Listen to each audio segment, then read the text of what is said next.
Welcome back.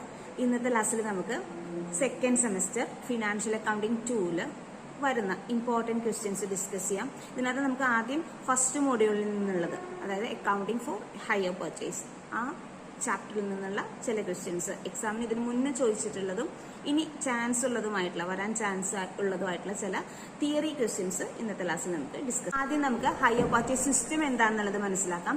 Higher purchase സിസ്റ്റത്തിൽ ഒരു സാധനം പർച്ചേസർ വാങ്ങിച്ചു കഴിഞ്ഞാൽ അതിന്റെ പൊസഷൻ, അത് വാങ്ങിച്ച ഉടൻ തന്നെ അതിന്റെ പൊസഷൻ മീൻസ് അത് കൈവശം വെക്കാനുള്ള അവകാശം അയാൾക്ക് കിട്ടും. പക്ഷെ അതിന്റെ ഓണർഷിപ്പ് അയാൾക്ക് കിട്ടില്ല. എത്രയാണോ എന്തോരം ഇൻസ്റ്റാൾമെന്റിലാണോ അയാൾ വാങ്ങിച്ചത്, ഇപ്പോൾ 4 ഇൻസ്റ്റാൾമെന്റ് ആവാം, 5 ഇൻസ്റ്റാൾമെന്റ് ആവാം, ആ ഇൻസ്റ്റാൾമെന്റ് എന്നാണോ തീരുന്നത് അന്ന് മാത്രമാണ് അതിന്റെ ഓണർഷിപ്പ് സെല്ലറിൽ നിന്ന് പർച്ചേസറിലേക്ക് കൈമാറുള്ളൂ. അപ്പൊ ഗുഡ്സ് കൈവശം വെക്കാനുള്ള അവകാശം മാത്രമാണ് ഹയർ പർച്ചേസ് സിസ്റ്റത്തില് നമ്മുടെ ഹയർ പർച്ചേസർ അല്ലെങ്കിൽ അത് പർച്ചേസ് ചെയ്യുന്ന വ്യക്തിക്ക് കിട്ടുന്നത്. ഇതാണ് ഹയർ പർച്ചേസ് സിസ്റ്റം എന്ന് പറഞ്ഞാൽ. Hire purchase system is a system of purchase under which goods are delivered to the purchaser immediately on signing the agreement, and the purchaser shall pay the purchase price in a number of installments. അപ്പൊ ഇതിൽ നിന്ന് തന്നെ higher purchase സിസ്റ്റത്തിന്റെ features ചോദിച്ചാൽ നമുക്ക് 2 point എഴുതാൻ പറ്റണം. ഇതിന്റെ പൊസഷൻ, ഹയർ പർച്ചേസ് സിസ്റ്റത്തില് പൊസഷൻ, ഗുഡ്സിന്റെ പൊസഷൻ, അതായത് കൈവശം വെക്കാനുള്ള അവകാശം മാത്രമാണ് ഹയർ പർച്ചേസിനുള്ളൂ, ഓണർഷിപ്പ് ഒരിക്കലും കിട്ടില്ല. അങ്ങനെ 2 പോയിന്റ് ഫീച്ചർ ചോദിച്ചാൽ നമുക്ക് ഇതിന്റെ മീനിങ് അറിയാമെങ്കിൽ തന്നെ എഴുതാൻ പറ്റുന്ന 2 പോയിന്റ്സ് ആണ്. ഇനി അടുത്ത ഫീച്ചറായിട്ട് പറയാവുന്നത്, ഹയർ പർച്ചേസർ ലാസ്റ്റ് ഇൻസ്റ്റാൾമെന്റ് വരെ ഒരു ഡിഫാൾട്ടും വരുത്താതെ ഇൻസ്റ്റാൾമെന്റ് പേ ചെയ്യുകയാണെങ്കിൽ ആ ഗുഡ്സിന്റെ ഓണർഷിപ്പ്, പൊസഷൻ നേരത്തെ കിട്ടിയിട്ടുണ്ട്, ഓണർഷിപ്പ് സെല്ലർ ആർക്ക് കൈമാറണം? ഈ ഹയർ പർച്ചേസറിന് കൈമാറണം. അതാണ് അടുത്ത ഫീച്ചർ. അപ്പൊ സെല്ലറിന് അതിന്റെ ഓണർഷിപ്പ് ലാസ്റ്റ് ഇൻസ്റ്റാൾമെന്റ് പേ ചെയ്താൽ കിട്ടും എന്നുള്ളതാണ് അടുത്ത ഫീച്ചറായിട്ട് നമുക്ക് എഴുതാൻ പറ്റും. പർച്ചേസർ എന്തെങ്കിലും ഡിഫോൾട്ട് വരുത്തുകയാണെങ്കിൽ, ഹയർ പർച്ചേസർ ഇൻസ്റ്റാൾമെന്റ് പേ ചെയ്യുന്നതിൽ എന്തെങ്കിലും ഡിഫോൾട്ട് വരുത്തുകയാണെങ്കിൽ ആ ഗുഡ്സ് സെല്ലർ വന്ന് എടുത്തുണ്ടോ. അപ്പോൾ ഗുഡ്സിന്റെ പൊസഷൻ ആരുടെ കയ്യിലാവും? സെല്ലറിന്റെ കയ്യിലാവും, ഇൻസ്റ്റാൾമെന്റിൽ ഡിഫോൾട്ട് വരുത്തിയാൽ. Features of hire purchase system. Under hire purchase system, possession of goods is delivered to the hire purchaser immediately on signing the agreement, and he has the right to use it throughout the period. Under this system, although the possession of goods is delivered to the hire purchaser immediately on signing the agreement, the ownership or title of property does not pass on to the purchaser till the payment of last installment. During the period of possession, he cannot sell, destroy, damage, exchange, or pledge the property bought under the scheme. Under the system, seller or owner of the property is bound to sell it if the purchaser pays the installment in time, but the hire purchaser has the right to terminate the contract at any time before the last installment is paid.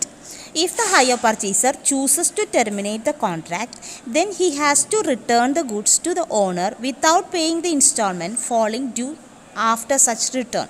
ഇനി അടുത്ത് വരുന്ന ഒരു ടേമാണ് higher vendor. ഇത് 3-4 പ്രാവശ്യം question പേപ്പറിൽ ചോദിച്ചിട്ടുള്ള ഒരു question ആണ് ഹയർ വെൻഡർ. ഹയർ വെൻഡർ എന്ന് പറഞ്ഞാൽ ആരാണ്? ഗുഡ്സ് സെയിൽ ചെയ്യുന്ന ആള്. ഹയർ പർച്ചേസ് സിസ്റ്റത്തിൽ ഗുഡ്സ് വിൽക്കുന്ന ആളിനെയാണ് നമ്മൾ ഹയർ വെൻഡർ എന്ന് പറയാം. അപ്പൊ ഹയർ പർച്ചേസർ എന്ന് പറഞ്ഞ ആരാണ്? ഹയർ പർച്ചേസ് സിസ്റ്റത്തില് ഗുഡ്സ് വാങ്ങിക്കുന്നത് ആരാണോ അയാളെയാണ് നമ്മൾ ഹയർ പർച്ചേസർ എന്ന് പറയാം. Hire vendor. A person who sells the goods on the basis of hire purchase agreement is called hire vendor. Hire purchaser. A person who obtains or has obtained possession of the goods from an owner under hire purchase agreement is known as hire purchaser or hirer.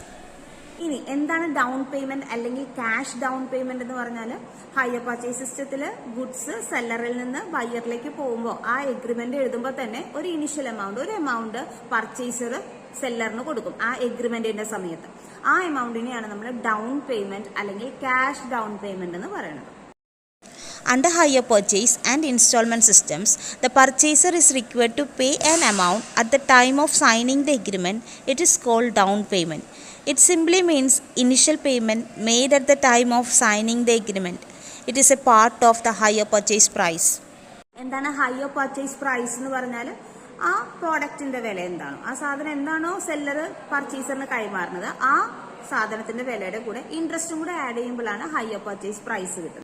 Hire purchase price It is the total amount which the hire purchaser is required to pay to the hire vendor under the terms of hire purchase contract. The amount includes interest also. It is always higher than the cash price of the goods. Hire purchase price is equal to cash price plus interest. ഇനി നമുക്ക് higher പർച്ചേസും അതേപോലെ തന്നെ instalment സിസ്റ്റവും തമ്മിൽ എന്തൊക്കെ difference ഉണ്ടെന്ന് നോക്കാം. നമുക്ക് മനസ്സിലായി ഹയർ പർച്ചേസ് എന്താണെന്ന് മനസ്സിലായി. ഹയർ പർച്ചേസ് സിസ്റ്റത്തിൽ ഗുഡ്സിന്റെ ഓണർഷിപ്പ് സെല്ലറിൽ നിന്ന് ബയ്യറിലേക്ക് വരുന്നില്ല. ഏറ്റവും അവസാനത്തെ ഇൻസ്റ്റാൾമെന്റ് പേ ചെയ്താൽ മാത്രമാണ് സെല്ലറിൽ നിന്നും ബയ്യറിലേക്ക് ഓണർഷിപ്പ് വരുന്നുള്ളൂ. അത് കൈവശം വെക്കാനുള്ള അവകാശം, അതിന്റെ പൊസിഷൻ മാത്രമാണ് ഹയർ പർച്ചേസറിന് കിട്ടുന്നത്. പക്ഷെ ഇൻസ്റ്റാൾമെന്റ് സിസ്റ്റത്തിൽ അങ്ങനെയല്ല. നമ്മൾ എഗ്രിമെന്റിൽ ഏർപ്പെട്ട് കഴിഞ്ഞാൽ, ആ കോൺട്രാക്റ്റിൽ ഏർപ്പെട്ട് കഴിഞ്ഞാൽ ആദ്യം തന്നെ അതിന്റെ ഓണർഷിപ്പ് ആർക്ക് കിട്ടും? പർച്ചേസറിന് കിട്ടും. അപ്പോൾ ഗുഡ്സ് എന്തെങ്കിലും കാരണങ്ങൾ കൊണ്ട് ആ പൈസ ഇൻസ്റ്റാൾമെന്റിന്റെ എമൗണ്ട് അടയ്ക്കാൻ പറ്റാണ്ട് വന്നാല് ഇൻസ്റ്റാൾമെന്റ് സിസ്റ്റത്തിലാണെങ്കിൽ ആ ഗുഡ്സ് തിരിച്ചെടുക്കാനായിട്ട് സെല്ലറിന് സാധിക്കില്ല. പക്ഷെ നമ്മുടെ ഹയർ പർച്ചേസ് സിസ്റ്റത്തിലാണെങ്കിൽ സെല്ലറിന് ഡിഫോൾട്ട് വരുത്തി കഴിഞ്ഞാൽ, പർച്ചേസർ ഡിഫോൾട്ട് വരുത്തി കഴിഞ്ഞാൽ ആ ഗുഡ്സ് തിരിച്ചെടുക്കാം. പക്ഷെ ഇവിടെ അത് സാധിക്കില്ല. മാത്രമല്ല സെല്ലറിന് കോടതിയിൽ കേസ് ഫയൽ ചെയ്യാൻ മാത്രമാണ് പറ്റുള്ളൂ. ഏത് സിസ്റ്റത്തിലാണ്? ഇൻസ്റ്റാൾമെന്റ് സിസ്റ്റത്തിൽ. ഇതൊക്കെയാണ് മെയിൻ ആയിട്ട് വരുന്ന difference. Difference between hire purchase and installment system. On the basis of distinction, nature of contract. Hire purchase is an agreement of hiring with the option to buy. Installment system is a contract of sale. Second difference, transfer of ownership. Ownership is transferred only after the payment of last installment in hire purchase system. Ownership is transferred as soon as contract is signed. Then third point, right of repossession. In hire purchase system, if the hire purchaser makes a default in payment of any installment, the hire vendor has the right to repossess the goods. But in case of installment system, the seller has no right to repossess the goods if the buyer makes a default in payment of any installment. Fourth difference, right of the vendor.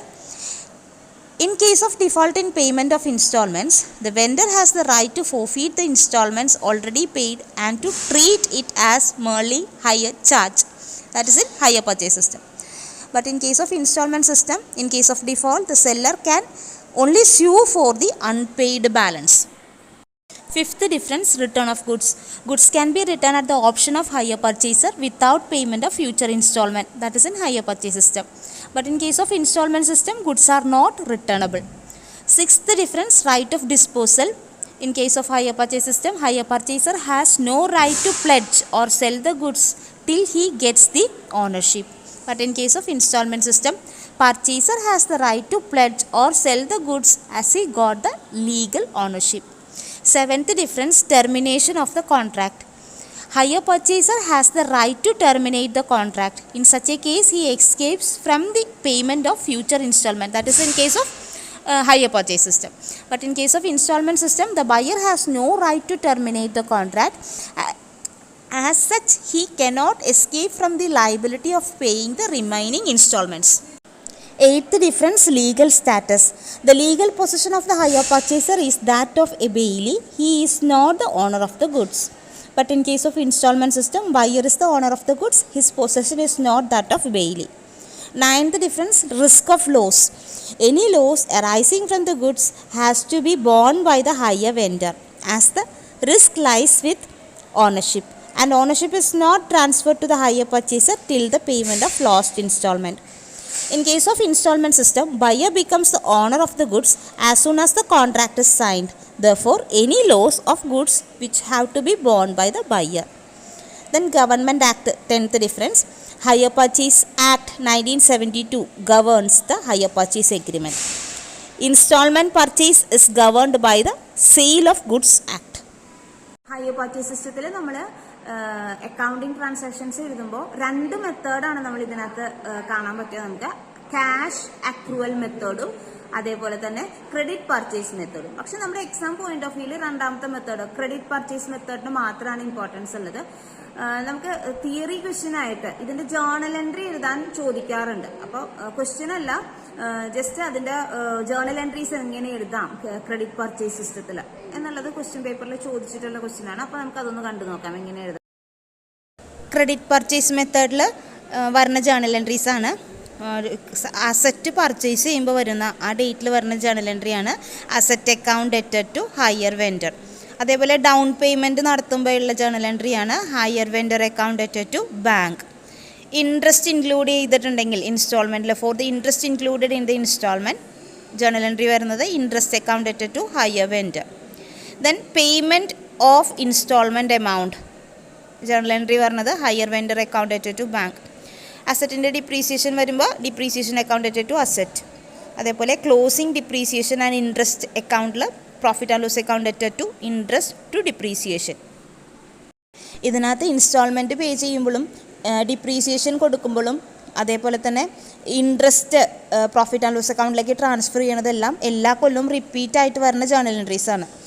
ഇതാണ് നമ്മൾ ഈ 6 journal എൻട്രീസാണ് credit purchase മെത്തേഡിൽ നമ്മൾ എഴുതേണ്ട journal entries. ഇനി എന്താണ് default, എന്താണ് repossession എന്നുള്ളത് മനസ്സിലാക്കാം. ഹയർ പർച്ചേസർ ഇൻസ്റ്റാൾമെന്റ് പേ ചെയ്തില്ലെങ്കിൽ അതിനെയാണ് നമ്മൾ ആ സിറ്റുവേഷനെയാണ് ഡിഫോൾട്ട് എന്ന് പറയാം. ഈ സമയത്ത് അത് തിരിച്ചെടുക്കാനുള്ള അവകാശം സെല്ലറിനുണ്ട്. അതാണ് റീപൊസഷൻ എന്ന് പറയാം. അപ്പോൾ റീപൊസഷൻ എന്ന് പറഞ്ഞാൽ ഇൻസ്റ്റാൾമെന്റ് പേ ചെയ്തില്ലെങ്കിൽ ബയ്യർ പേ ചെയ്തില്ലെങ്കിൽ അത് തിരിച്ചെടുക്കാനുള്ള അവകാശമാണ് റീപൊസഷൻ എന്ന് പറയാം. അത് തിരിച്ചെടുക്കുന്നതിനെയാണ് റീപൊസഷൻ എന്ന് പറയാം. റീപൊസഷൻ 2 ടൈപ്പ് ഉണ്ട്. കംപ്ലീറ്റ് റീപൊസഷനും ഉണ്ട്, പാർഷ്യൽ റീപൊസഷനും ഉണ്ട്. Default and repossession. If the hire purchaser fails to make payment of any installment, it is called default. In such a case, hire vendor has the right to take away the goods sold on hire purchase and forfeit the installments already paid. The hire vendor can repair or recondition the repossessed goods and sell them to anyone else. There are 2 types of repossession: complete repossession and partial repossession. In complete repossession, hire vendor may take away all goods on which there is default of installments. In partial repossession, the hire vendor may take away only a portion of the goods on which there is default of installments. അപ്പോൾ ഇന്നത്തെ video എല്ലാവർക്കും ഇഷ്ടമായി എന്ന് വിചാരിക്കുന്നു. മറ്റൊരു video ആയിട്ട് നമുക്ക് നാളെ കാണാം. Thank you for watching.